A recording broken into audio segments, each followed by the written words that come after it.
Turkey emerged from the ruins of the Ottoman Empire, and Britain and France broke up the Arab states between themselves, which Syria is still mad about. And the Middle East would have a lot less problems if it weren't for the Balfour Declaration of 1917. And the Middle East would have a lot less problems if it weren't for the Balfour Declaration of 1917.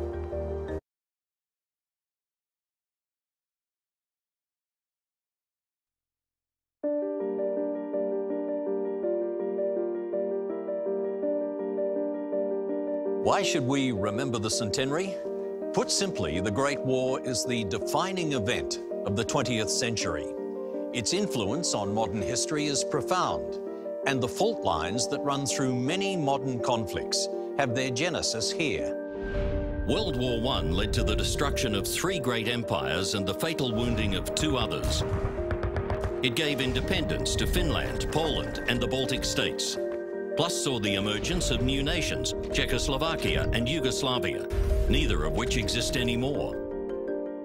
The League of Nations was created in 1919 to preserve world peace. It was completely ineffective, see World War II, but it laid the groundwork for the United Nations. Political movements sprang up, such as fascism in Italy, whilst in Russia, the Bolsheviks seized state power and created the Soviet Union, leading to the rise of Lenin and Stalin, unleashing communist movements around the world, including the People's Republic of China, North Korea, North Vietnam, Cambodia, and Cuba. Stalin was also behind the Korean War in 1950, which mobilized world communist forces, gave the newly formed NATO something to sort out, and led directly to 11 seasons of MASH. Meanwhile, the 1919 Treaty of Versailles forced Germany to accept sole blame for the war, causing great resentment and crippling their economy and paving the way for the rise of Hitler, the Second World War, and the Holocaust. America becomes an imperial power following World War I, and capitalism went head-to-head with communism in the Cold War, resulting in a terrifying nuclear arms race and the much more exciting space race.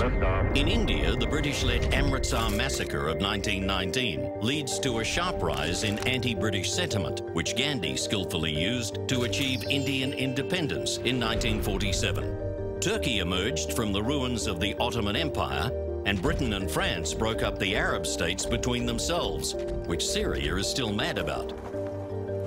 And the Middle East would have a lot less problems if it weren't for the Balfour Declaration of 1917. Then, 100 years on from the start of the Great War, Bosnian Serbs unveil a statue to Gavrilo Princip, declaring him a national hero. He was the man who set the whole thing in motion by assassinating the Austrian Archduke.